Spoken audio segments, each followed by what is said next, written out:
Pujian yang diberkati Tuhan. Shalom. Damai di hati. Bapak Ibu Saudara yang terkasih di dalam Tuhan kita Yesus Kristus, ada ungkapan yang terkenal di bidang hukum yang berkata demikian: hukum tanpa kasih menghasilkan kekerasan, tetapi kasih tanpa hukum melahirkan kekacauan. Dari ungkapan ini tersadarlah kita bahwa bagaimana menyatakan sebuah kebenaran di dalam hukum lewat kasih Kristus di tengah kehidupan orang percaya. Firman Tuhan yang disampaikan oleh Musa kepada umat Israel dimulai dari teguran, ungkapan kata-kata dusta yang dapat menyebabkan kehidupan baik persekutuan jemaat ataupun masyarakat mengalami gangguan, ancaman akibat kata-kata yang salah. Dikatakan kapal yang besar dikemudikan oleh kemudi yang kecil. Demikian juga lidah.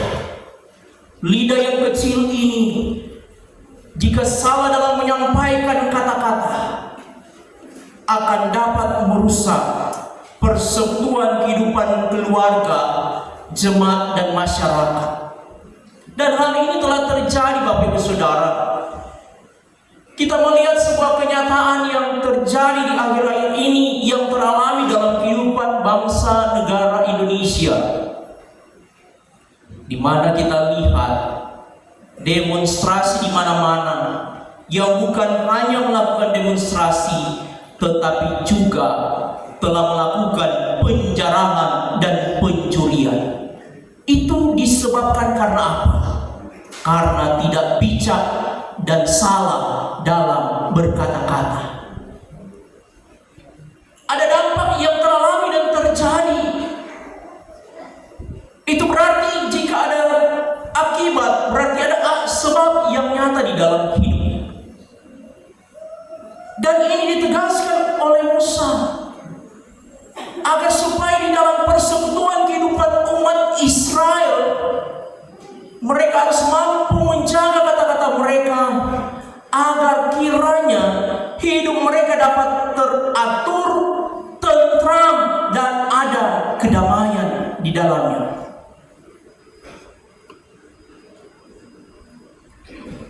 Nasihat berikut yang disampaikan, namun jika terjadi bahwa ada umat yang melanggar hukum Tuhan, maka dikatakan hukum itu harus tegas dinyatakan. Hukum yang dimaksudkan oleh Musa tidak memandang bulu Bapak Ibu Saudara, dengan ungkapan jangan berpihak pada fakir miskin, jangan berpihak pada orang-orang lemah, apalagi jangan berpihak pada orang-orang yang besar atau orang-orang yang berduit. Hukum tidak mengenal keberpihakan. Yang kaya, yang miskin, jika salah harus ada tindakan.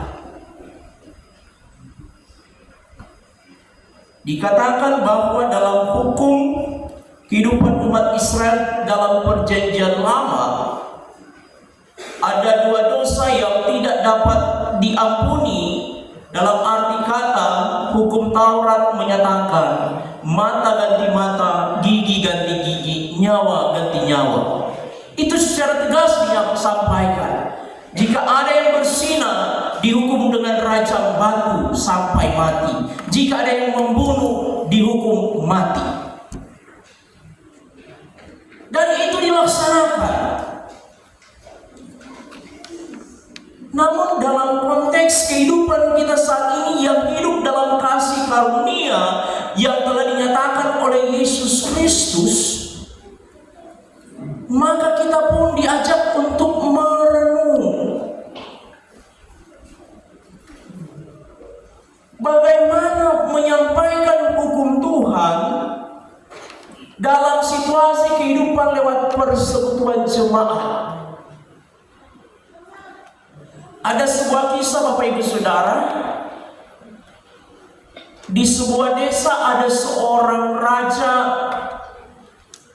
yang sangat bijaksana sehingga masyarakatnya hidup makmur, hidup aman dan tentram. Masyarakat yang dipimpin oleh raja yang bijaksana, kemakmuran, ketentraman teralami. Namun satu waktu ketentraman, kemakmuran itu mulai terjadi gesekan-gesekan akibat ada masyarakat miskin yang seringkali ternak dan juga hasil padinya dicuri orang. Dan masyarakat miskin ini mengeluh kepada raja. Raja pun membuat sebuah keputusan, siapapun yang kedapatan mencuri dari rakyat miskin akan dihukum cambuk 50 kali, siapapun dia.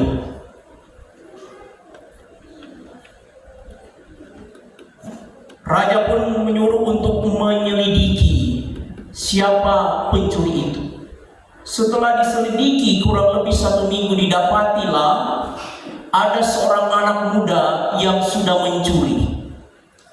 Ketika dibawa di hadapan raja, sang raja terkejut. Ternyata anaknya sendiri yang telah mencuri. Sebagai seorang pemimpin, sebagai seorang raja, ada pilihan yang diperhadapkan kepada dia: menegakkan hukum atau tidak melakukan hukum karena anaknya yang mencuri. Ini menjadi pertentangan. Apa keputusan dari pemimpin ini? Jika ini terjadi dalam kehidupan Bapak Ibu Saudara, apa ada di antara kita yang tega jika anak kita melakukan kesalahan ataupun mencuri dan kedapatan dan harus dihukum? Pasti sebagai orang tua ada jiwa untuk melindungi, jiwa untuk melepaskan. Sekalipun anak kita salah, masyarakat menunggu keputusan raja. Dengan berbesar hati, sang raja berdiri dan berkata, hukum harus ditegakkan. Para prajurit yang menangkap anak itu ragu-ragu karena ini anak raja. Tetapi keputusan raja telah bulat. Sebelum dilaksanakan hukuman cambuk, sang raja berdiri dari tahtanya, dia melepaskan jubahnya, kemudian dia mendekati anaknya, dia memeluk anak itu dan berkata, silakan dicambuk. Antara hukum ketegasan dan kasih dilakukan oleh raja ini. Sebagai pemimpin dia melaksanakan hukum yang harus dipatuhi, tetapi sebagai seorang ayah dia melakukan kasih untuk melindungi anaknya. Dan prajurit pun memukul punggung raja sebanyak 50 kali. Dari ilustrasi ini pun menyadarkan kita semua, di dalam keberadaan kehidupan keluarga, dalam persekutuan jemaat masyarakat, ada aturan, ada hukum yang harus kita patuhi, yang harus kita junjung dan harus kita dukung. Namun bukan berarti pelaksanaan hukum itu mengabaikan hukum kasih Kristus di dalam kehidupan kita.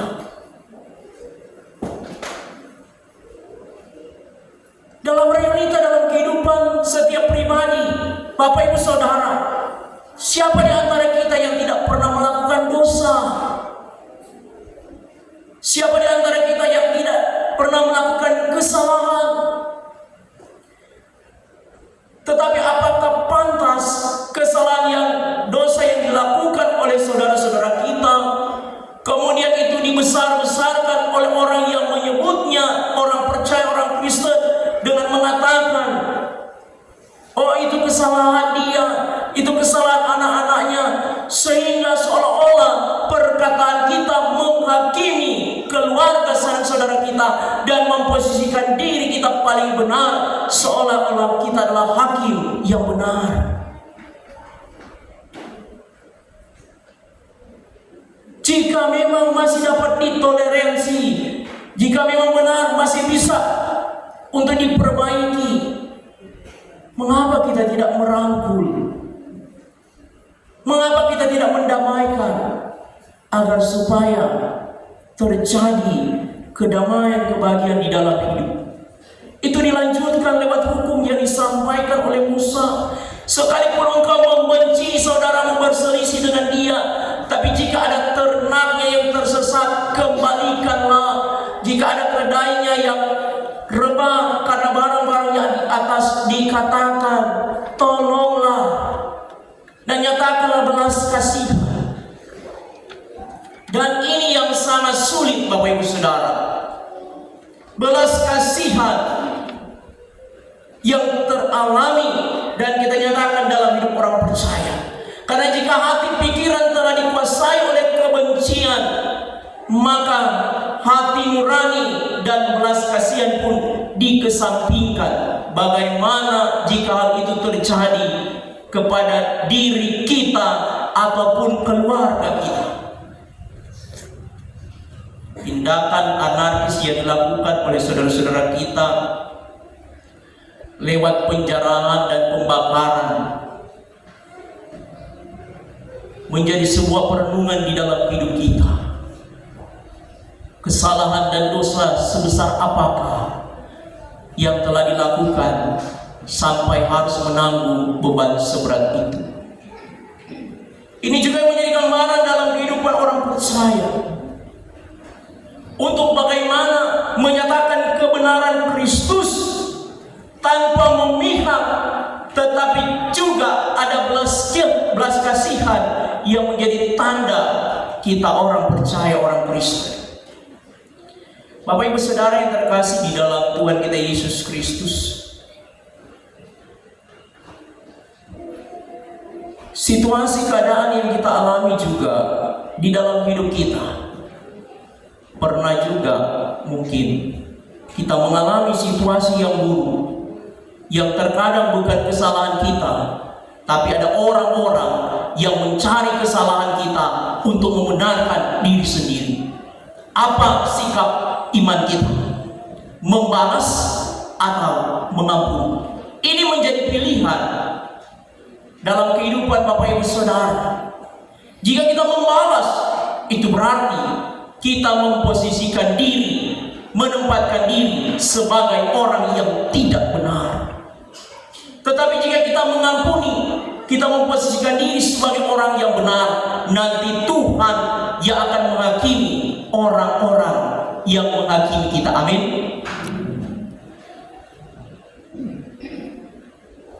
Hal ini juga teralami dalam kisah seorang anak muda yang bernama Yusuf. Dia difitnah oleh istri Potifar, dia dipenjarakan. Tetapi justru dalam tempat yang paling kelam, justru dipenjarakan, tidak membuat Yusuf mengalami siksaan dan penderitaan sehingga imannya pun turut mati di dalamnya. Tetapi sekalipun di penjara, tidak dapat membatasi karya Allah yang luar biasa. Ia diangkat menjadi orang kedua di tanah Mesir. Jika kita mengalami situasi sulit, mengalami tekanan dalam kehidupan, percayalah ada proses dari Tuhan sehingga kita pun dipersiapkan untuk memperoleh berkat yang sungguh luar biasa dalam kehidupan Bapak Ibu Saudara. Ada seorang anak muda yang mengeluh kepada pendeta. Dia berkata seperti ini, pendeta, saya sangat membenci sahabat saya ini. Mengapa? Karena dia telah memperkatakan sesuatu yang tidak baik tentang saya. Bahkan juga dia melakukan sebuah tindakan yang membuat saya malu. Sampai kapanpun saya tidak dapat mengampuni, mengasihi dia. Pendeta pun berkata,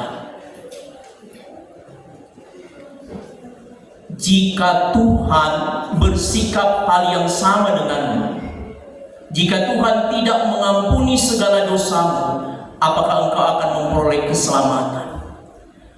Dari ungkapan ini menyatakan Tuhan mengampuni kita tanpa syarat. Mengapa kita secara manusia untuk mengampuni orang harus melakukan syarat-syarat tertentu supaya kita dapat mengasihi, mengampuni mereka? Balik dalam situasi kehidupan Bapak Ibu Saudara, jika harus ada syarat untuk mengampuni dosa, berarti Tuhan akan menunggu pertobatan kita baru Yesus Kristus datang untuk memberikan keselamatan. Tetapi kasih-Nya tidak bersyarat, sehingga pengampunan itu pun dilakukan tanpa pamrih. Sehingga jangan ada di antara kita untuk mengampuni, mengasihi orang lain harus ada syarat atau sesuatu yang menyenangkan hati kita, baru pengampunan dinyatakan. Kasih Tuhan tidak bersyarat dalam hidup Bapak Ibu Saudara. Jika kita telah merasakan kasih anugerah Allah yang besar itu, maka dilanjutkan dalam kebenaran firman, perhatikanlah orang miskin, perhatikanlah orang asing, dan dikatakan berikanlah segala sesuatu untuk mendatangkan berkat dalam kehidupan orang miskin dan orang asing. Itu digambarkan dengan apa, Bapak Ibu Saudara? Jika 6 tahun lamanya engkau bekerja dan memanen, maka pada tahun ke-7 jangan memanen, tapi biarkan orang asing yang akan memanen hasil tangan itu, sehingga mereka akan makan, mereka boleh memperoleh berkat. Dan ketika ada sisa hasil panen, jangan diambil semuanya, tapi sisakan itu untuk binatang hutan yang dapat memakan. Itu berarti berkat yang Tuhan curahkan dalam kehidupan Bapak Ibu Saudara jangan simpan untuk memperkaya diri sendiri. Dan itu terjadi ketika saudara-saudara kita rumah mereka dicara, harta mereka diambil, menyadarkan bahwa pencapaian harta kekayaan yang disimpan akhirnya habis seketika. Bahasa Manado bilang, kalau ada berkat jangan koncudu. Berbagi dengan saudara kita yang membutuhkan. Karena ketika engkau berbagi, engkau rela untuk memberi, maka dengan sendirinya berkat Tuhan akan tercurah di dalam kehidupan kita semua. Memberi bukan berarti untuk mengharapkan kembali, tapi memberi dengan penuh ketulusan. Berkat Tuhan yang tak terhingga dianugerahkan di dalam kehidupan kita semua. Tuhan Yesus memberkati firman-Nya, memberkati kita semua. Amin.